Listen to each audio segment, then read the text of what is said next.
বিএনপির সাংগঠনিক সম্পাদক শামা ওবায়েদ ও কৃষক দলের সাধারণ সম্পাদক শহীদুল ইসলাম বাবুলের দলের সমস্ত পদ স্থগিত করা হয়েছে।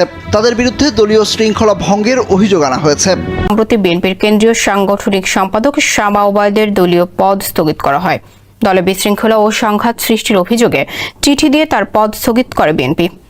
শামা ওবায়েদ বিএনপির সব তথ্য ভারতে পাচার করে।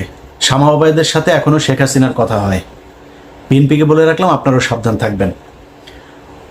আমি যদি নাকি কোনো কথা বলি, ওই কথা বিএনপি বা জামায়াতের ক্ষতি করার জন্য না।